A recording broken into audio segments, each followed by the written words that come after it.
اعوذ باللہ من الشیطان الرجیم بسم اللہ الرحمن الرحیم وَقُلْنَا يَا آدَمُ اسْكُنْ أَنْتَ وَزَوْجُكَ الْجَنَّةَ وَكُلَا مِنْهَا رَغَدًا حَيْثُ شِئْتُمْ وَلَا تَقْرَبَا هَٰذِهِ الشَّجَرَةَ فَتَكُونَا مِنَ الظَّالِمِينَ فَأَزَلَّهُمَا الشَّيْطَانُ عَنْهَا فَأَخْرَجَهُمَا مِمَّا كَانَا فِيهِ وَقُلْنَا اهْبِطُوا بَعْضُكُمْ لِبَعْضٍ عَدُوٌّ وَلَكُمْ فِي الْأَرْضِ مُسْتَقَرٌّ وَمَتَاعٌ إِلَىٰ حِينٍ۔ اور ہم نے کہا اے آدم، تو اور تیری بیوی جنت میں رہو، اس میں سے سیر ہو کر کھاؤ جہاں سے چاہو، لیکن اس درخت کے قریب مت جانا ورنہ تم دونوں ظالموں میں سے ہو جاؤ گے۔ پھر شیطان نے ان کو اس سے پھسلا دیا اور انہیں اس سے نکلوا دیا جس میں وہ تھے۔ ہم نے کہا یہاں سے اترو، تم میں سے بعض لوگ بعض کے دشمن ہیں، تمہارے لیے زمین میں ٹھکانہ ہے اور تمہیں ایک خاص وقت تک اس سے فائدہ اٹھانا ہے۔ اللہ تعالیٰ ارشاد فرماتا ہے کہ اس نے حضرت آدم علیہ السلام کو یہ عزت بخشی جب اس نے فرشتوں کو یہ حکم دیا کہ وہ آدم کو سجدہ کریں، اور ابلیس کے سوا تمام فرشتوں نے انہیں سجدہ کیا، تو اللہ نے ان کے لیے جنت کو مباح قرار دے دیا کہ جہاں چاہیں جنت میں رہیں، جنت کے وسیع و پاک نعمتوں میں سے جو چاہیں بے روک ٹوک کھائیں پئیں۔ اس آیت کے سیاق سے معلوم ہوتا ہے کہ حوا کی پیدائش آدم کے جنت میں داخل ہونے سے پہلے ہوئی تھی۔ اللہ نے فرمایا،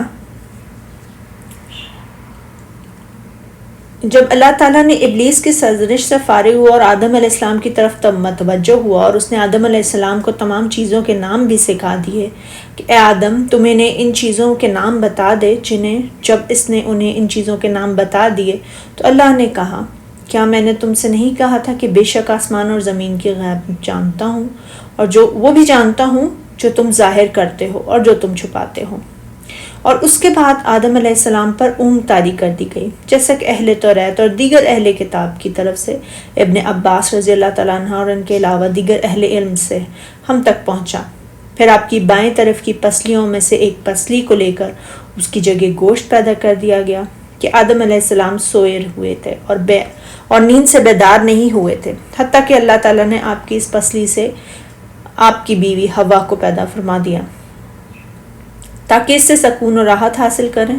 جب آپ نیند سے بیدار ہوئے اور حوا کو اپنے پہلو میں دیکھا تو ان کے بقول واللہ عالم فرمایا، یہ میرا گوشت، یہ میرا خون اور میری بیوی ہے۔ تو ان سے آپ علیہ السلام کو راحت اور سکون حاصل ہوا، اور جب اللہ تعالیٰ نے انہیں آپ کو بیوی بنا دیا اور آپ کے اپنے نفس ہی سے آپ کے لیے تسکین کا سامان پیدا فرما دیا، تو آپ نے آپ سے ہم کلام ہوتے ہوئے فرمایا، اے آدم، تم اور تمہاری بیوی بہشت میں رہو اور جہاں سے چاہو بے روک ٹوک کھاؤ پیو، لیکن اس درخت کے پاس نہ جانا ورنہ تم دونوں ظالموں میں داخل ہو جاؤ گے۔ اللہ تعالیٰ نے جو فرمایا اور اس درخت کے پاس نہ جانا، تو یہ اللہ تعالیٰ کی طرف سے آدم علیہ السلام کی ایک آزمائش اور امتحان تھا۔ اس کے بارے میں اختلاف ہے، تو یہ کون سا درخت تھا، تو اس کے بارے میں مختلف اقوال ہیں۔ بعض کہتے ہیں یہ انگور کا تھا، بعض نے گندم، بعض نے کھجور، بعض نے انجیر کہا،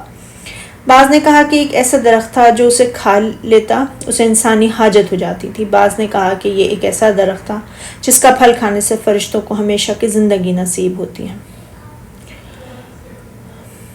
حضرت امام ابو جعفر بن جریر رحمۃ اللہ علیہ فرماتے ہیں، اس کے بارے میں صحیح بات یہ ہے کہ اللہ نے آدم علیہ السلام اور ان کی بیوی کو ایک خاص درخت کے پھل کھانے سے منع فرما دیا، جبکہ جنت کے باقی تمام درختوں کے پھل کھانے کی اجازت تھی،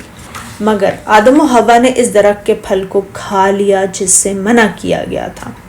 اور متعین طور پر ہمیں یہ معلوم نہیں ہے کہ وہ درخت کون سا تھا، کیونکہ اسے اللہ تعالیٰ نے نہ قرآن مجید میں بیان فرمایا ہے اور نہ صحیح حدیث میں اس کا ذکر ہے۔ ہاں البتہ بعض لوگوں نے کہا یہ گندم ہے، بعض نے انگور انجیر کہا۔ اگر اس کا علم ہو جائے تو اس سے کوئی فائدہ نہیں، اور اگر اس کا علم نہ ہو سکے تو اس سے بھی کوئی نقصان نہیں۔ ارشاد باری تعالیٰ ہے، پھر شیطان نے ان دونوں کو اس سے پھسلا دیا، یعنی شیطان نے دونوں کو جنت سے دور کر دیا، یعنی شیطان نے اس درخت کی وجہ سے دونوں کو پھسلا دیا۔ ارشاد باری تعالیٰ ہے سورہ ذاریات میں، اس سے وہی پھرتا ہے جو اللہ کی طرف سے پھیرا جائے، یعنی اس سے وہی گمراہ ہوتا ہے جو حق سے برگشتہ ہو۔ یہی وجہ اللہ تعالیٰ نے فرمایا اور جس عیش و نشاط میں وہ تھے اس سے ان کو نکلوا دیا، یعنی جنتی لباس، کشادہ رہائش، عمدہ رزق اور سامان راحت سے انہیں محروم کر دیا گیا۔ یعنی تمہارے لیے زمین میں قرار، رزق اور اجل کا ایک وقت تک معین مقدار کے ساتھ مقرر کر دیا گیا ہے، پھر اس کے بعد قیامت برپا ہو جائے گی۔ ابن ابو حاتم ابن ابی کعب رضی اللہ تعالیٰ عنہ سے روایت، رسول اللہ صلی اللہ علیہ وسلم نے فرمایا، اللہ تعالیٰ نے آدم علیہ السلام کو اس طرح پیدا فرمایا کہ ایک طویل القامت تھے، سر کے بال بہت گھنے تھے، یوں معلوم ہوتا تھا جیسے آپ کھجور کا ایک طویل درخت ہوں۔ جب آپ نے درخت کو چکھا تو آپ کا لباس اتر گیا اور سب سے پہلے شرمگاہ اریاں ہوئی۔ جب آپ نے اپنے مقام شرم کو دیکھا تو جنت میں دوڑنے لگے۔ ایک درخت نے آپ کے بالوں کو پکڑ لیا، آپ بالوں کو چھڑوانے لگے تو اللہ تعالیٰ کی طرف سے آواز آئی، اے آدم مجھ سے بھاگتے ہو؟ آپ نے جب اللہ تعالیٰ کی آواز کو سنا تو عرض کیا، نہیں یا رب، میں تو شرمندگی اور حیا کی وجہ سے بھاگ رہا ہوں۔ امام حاکم رحمۃ اللہ علیہ نے ابن عباس رضی اللہ تعالیٰ عنہ سے روایت کیا ہے کہ آدم علیہ السلام جنت میں نماز عصر سے لے کر غروب آفتاب تک رہے۔ ابن ابو حاتم ابن عباس سے روایت کرتے ہیں، آدم علیہ السلام کو مکہ اور طائف کے درمیان دہنا نامی ایک جگہ پر اتارا گیا۔ حسن بصرہ سے روایت ہے کہ آدم کو ہندوستان میں، حوا کو جدہ میں اور ابلیس کو بصرہ میں چند میل کی مسافت پر دست میسا میں اور سانپ کو اسبہان میں اتارا گیا تھا۔ رسول اللہ صلی اللہ علیہ وسلم نے فرمایا، امام مسلم اور نسائی کی روایت ہے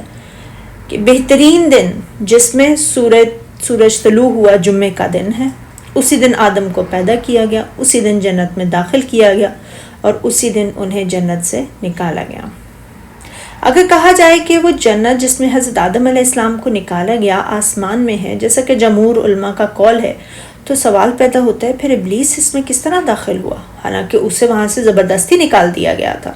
جسے جنت سے زبردستی نکال دیا گیا ہو تو اس کے لیے ممکن نہیں کہ وہ پھر سے اس میں داخل ہو۔ اس کا جواب یہ ہے کہ بینہ یہی استدلال ہے ان لوگوں کا کہ کہتے ہیں کہ جنت میں آدم تھے وہ زمین میں تھی، آسمان میں نہیں تھی۔ جمہور علماء نے اس کی کئی جواب دیے ہیں، جن میں سے ایک یہ ہے کہ ابلیس کے لیے اعزاز و اکرام کے ساتھ جنت میں داخلہ منع تھا، چوری چھپے اور اہانت کے ساتھ داخلہ منع نہ تھا۔ اس لیے بعض علماء نے کہا، جیسے کہ توریت میں بھی ہے، کہ وہ سانپ کے منہ میں بیٹھ کر جنت میں داخل ہو گیا۔ بعض نے کہا اس بات کا بھی احتمال ہے کہ اس نے جنت کے دروازے پہ کھڑے ہو کر وسوسہ ڈالا ہو، اور بعض نے کہا کہ اس بات کا بھی احتمال ہے کہ اس نے زمین ہی سے ان کے دلوں میں جبکہ وہ آسمان میں تھے وسوسہ ڈالا ہو۔ صدق اللہ العظیم۔